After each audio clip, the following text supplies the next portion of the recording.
आपकी मुलाकात करवाते हैं इंस्टीट्यूट ऑफ स्पेस टेक्नोलॉजी के तालिब इल्म से, जिन्होंने अक़वाम मुत्तहिदा के AI for good global summit में 270 से ज़ायद बैनुल-अक़वामी टीमों को पीछे छोड़ते हुए तीसरी पोजीशन हासिल कर लिया है। उनका जो तैयार करदा AI सॉफ्टवेयर है, सैटेलाइट्स को खला ही में डेटा प्रोसेस करने के काबिल बनाएगा, जिससे जो कुदरती आफात हैं उसकी बरवक्त पेशगोई, पानी और फसलों की निगरानी और जो खलाई अखराजात उसमें नुमायाँ कमी मुमकिन होगी। उन्होंने सैटेलाइट्स के लिए ऐसा AI सॉफ्टवेयर तैयार किया है जो ज़मीन पर डेटा भेजे बगैर खला ही में मालूमात का तज्ज़िया कर सकता है। ये टेक्नोलॉजी शदीद गर्मी की लहरों, कहत साली, फसलों की निगरानी और आबी आलूदगी बरवक्त की उसकी निशानदेही करने में इसको मदद देगी, जबकि डेटा ट्रांसमिशन के अखराजात और बैंडविड्थ के इस्तेमाल में भी नुमायाँ कमी लाएगी। इस कामयाबी के बाद उनका सॉफ्टवेयर फाल सैटेलाइट्स पर आजमाया जाएगा और सच अ बिग अचीवमेंट। और ऐसा कैसे हो सकता है कि हमारी यूथ कोई ऐसा काम करे और एक्सप्रेसों में हमसे मदऊ ना करें और आपकी मुलाकात ना करवाएं।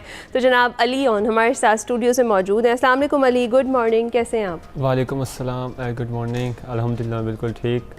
अली, सबसे पहले तो कंग्रेचुलेशंस, 270 मतलब इंटरनेशनल टीम्स और उसमें से फिर थर्ड पोजीशन पर आपका आना एक्सपेक्ट कर रहे थे आप? जी, सबसे पहले thank you so much, express news का थैंक यू सो मच जिन्होंने इनवाइट किया यहाँ पे। जी, जब आप एक दफ़ा किसी कंपटीशन में आ जाते हैं तो ऑब्वियसली फिर हार्ड वर्क रिज़ल्ट और आपका रिज़ल्ट जो होता है वो अच्छा ही आप उम्मीद रखते हैं कि आपका अच्छा ही होगा। तो इंशाल्लाह मुझे भी उम्मीद थी कि इंशाल्लाह हम ये जीतेंगे और हम ये जीते। ज़बरदस्त। अच्छा, मुझे ये बताएं, ये जो AI स्पेस कंप्यूटिंग चैलेंज है 2026 जिनीवा में हुआ, इसके लिए क्या आपने ख़ुद नॉमिनेट किया था ख़ुद को या फिर आपने सॉफ्टवेयर पहले बनाया था? क्या डिटेल्स हैं, कैसे ये जर्नी आपका शुरू हुआ? क्या आपकी कोई टीम थी या फिर आपने अकेले ही इसमें पार्टिसिपेट किया? जी, मेरे साथ मेरा टीममेट मशहूद राना और हमारी टीम का नाम क्लाइमेट गार्डियंस था। हम दोनों इंस्टीट्यूट ऑफ स्पेस टेक्नोलॉजी के ही स्टूडेंट्स हैं। सो बेसिकली ये इस कंपटीशन के वाले से बात की जाए तो ये स्टार्ट हुआ था जनवरी 2026 में इसका फ़र्स्ट राउंड हुआ था। ये 6 मंथ्स तक चला था, जिसमें इसके 3 राउंड्स थे। सबसे पहले राउंड एक इंटरव्यू टाइप राउंड था, तो जो कि जिसमें उन्होंने क्वेश्चन आंसर की थी और बेसिकली जज किया था कि क्या नॉलेज भी है स्टूडेंट को AI के रिलेटेड या नहीं। Then second round practical work था। उन्होंने बेसिकली एक मॉडल बनाने को कहा था। इन सिंपल टर्म्स में यूज़ करूँ तो बेसिकली बिल्डिंग डिटेक्शन के लिए और उसकी इन्फॉर्मेशन निकालने के लिए विद थ्रू सैटेलाइट इमेजेस, चूँकि उन्होंने हमें डाटा सेट दिया था तो बेसिकली सेम प्रॉब्लम थी सब टीम्स की। तो ये जस्ट आप पे डिपेंड करता है कि आप कौन सी अप्रोच यूज़ करते हो या फिर कौन से वे और कौन सा टूल्स यूज़ करते हो उसको बेटर बनाने के लिए। सो सेकंड राउंड भी अल्हम्दुलिल्लाह हमने क्लियर किया। फिर एट द लास्ट मतलब फाइनल राउंड था, राउंड 3। सो उसमें उन्होंने थोड़ा एडवांस चीज़ रिक्वायर की थी, बेसिकली लीस्ट सरफेस टेम्परेचर और थोड़ा सा डिटेल्स विद रिज़ल्ट था। तो बेसिकली वो भी अल्हम्दुलिल्लाह पार किया। Bronze medal at the end Geneva में, जो कि समिट AI फॉर गुड थी 7 to 10 जुलाई।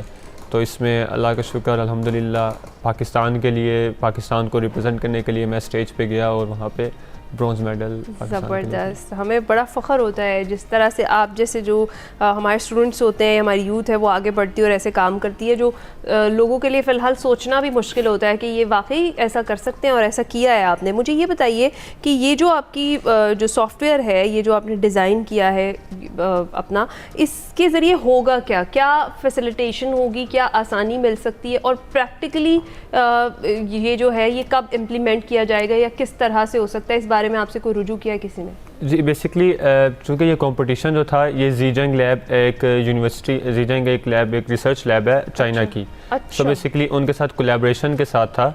ओके। और वो उन्होंने प्लेटफॉर्म यूज़ किया था AI फॉर गुड समिट का। सो बेसिकली वो ना भी नेक्स्ट ईयर और may be at the last of this year they will send the satellite of China. So basically they want a model who predicts the least surface temperature and other details about building. So basically इन्होंने इस वजह से competition ये arrange किया ताकि वो जज कर पाएँ और जो सा उनको अच्छा मॉडल मिले। तो सबके लिए सेम प्रॉब्लम थी, सबके लिए सेम डाटा सेट था। ये जस्ट आप पे डिपेंड करता था कि मतलब बेसिकली कौन सा वे आप यूज़ करते हो। सो अब जिस तरह मॉडल उनको सब सबमिट जब हमने करवाए तो अब वो मॉडल बेसिकली सैटेलाइट के अंदर इम्प्लीमेंट करना चाहते हैं। क्योंकि अभी जिस तरह वो काम करते हैं बेसिकली सैटेलाइट इमेज प्रोसेसिंग करता है, वो फिर नीचे आता है, फिर साइंटिस्ट उस पर वर्क करते हैं और आउटपुट निकालते हैं।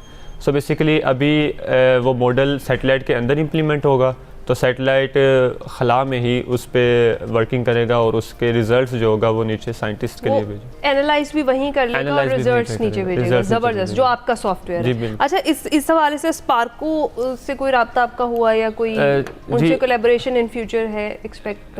एक्चुअली अभी जो हमारी यूनिवर्सिटी है वो भी स्पार्को की ही, मतलब लाइक स्पार्को के अंडर ही आते हैं, क्योंकि हम स्पार्को हमारे साथ ही है, स्पार्को का ही अदारा है जो हमारी यूनिवर्सिटी है। सो बेसिकली स्पार्को से इसका हमारा डायरेक्ट लिंक नहीं हुआ, बट हमने उनको प्रेजेंट किया हुआ है ये। बट ये डिपेंड करता है कि पाकिस्तान में कौन सी सैटेलाइट पे ये मॉडल इम्प्लीमेंट होगा या फिर किस तरह वो आगे फ्यूचर में काम करेगा। सो ये हम देख सकते हैं नेक्स्ट कुछ मंथ्स में कि क्या अपडेट आती है। अच्छा, और क्या फ्यूचर गोल्स हैं, आगे क्या करने का प्लान है आपका? इंशाल्लाह अभी जिस तरह AI के रिलेटेड ही मॉडल्स जनरेट किए, जिस तरह अभी लास्ट टाइम एक और हैकाथॉन था ज्यूरिक का, जेन ज्यूरिक हैकाथॉन, वो अप्रैल में था, तो उसमें अल्हम्दुलिल्लाह उसमें भी 2 अवार्ड्स हासिल किए थे मैंने। उसमें फ़र्स्ट क्यूडेट में फ़र्स्ट पोजीशन थी एंड एपीफाई में 3rd पोजीशन थी, 2 कैटेगरीज थी।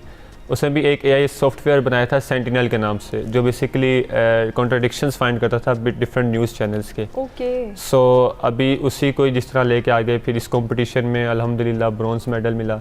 इसी तरह आगे इंशाल्लाह क्या प्लान है, क्या आप नया कोई सॉफ्टवेयर निकालने वाले हैं, कोई टूल निकालने वाले हैं की हेल्प से? जी इंशाल्लाह अभी वर्किंग चल रही है, तो इंशाल्लाह उम्मीद है कि उस पर भी काम होगा और उसमें इंशाल्लाह गोल्ड मेडल लेके आएंगे पाकिस्तान के लिए इंशाल्लाह ज़रूर। अली, बहुत सारे टैलेंटेड स्टूडेंट्स बस रह जाते हैं और ना तो इस तरह के किसी कंपटीशन में पार्टिसिपेट करते हैं और या शायद उन्हें अवेयरनेस नहीं होती, तो कोई पैगाम उनके लिए? जी बिल्कुल, अभी जिस तरह पाकिस्तान में एक्चुअली ना काफ़ी यंगस्टर्स जो हैं वो काफ़ी टैलेंटेड हैं, बट उनको ना कोई बेस लाइन या उनको कोई स्पोर्ट नहीं बेसिकली मिलता, जिसकी वजह से उनका टैलेंट वेस्ट जाता है। और सेकेंडली हमारे जो यंगस्टर्स हैं वो ये चाहते हैं कि मतलब हम ना अब्रॉड जाएं और वहाँ जाके अपनी ज़िंदगी गुजारें। पाकिस्तान में रह के कोई भी पाकिस्तान के लिए काम नहीं करना चाहता। सो बेसिकली उनको मतलब इसमें गवर्नमेंट से अपील कर सकता हूँ कि वो बेसिकली मतलब ऐसे यंगस्टर्स को जो उनसे टैलेंटेड हैं उनको सपोर्ट करें, उनको एक जो बेस लाइन है वो प्रोवाइड करें। अब जिस तरह मेरी इस केस में हमने खुद अपने हमारे एक रिलेटिव हैं MPA नुशैर अहमद खान लंगड़ियाल, तो उनके थ्रू हमने जो चेयरमैन है prime minister youth program Rana Masood Khan, उनके सपोर्ट से ही मुझे वीज़ा मिला, जिसकी वजह से मैं जनेवा जाके पाकिस्तान को रिप्रेजेंट कर सका।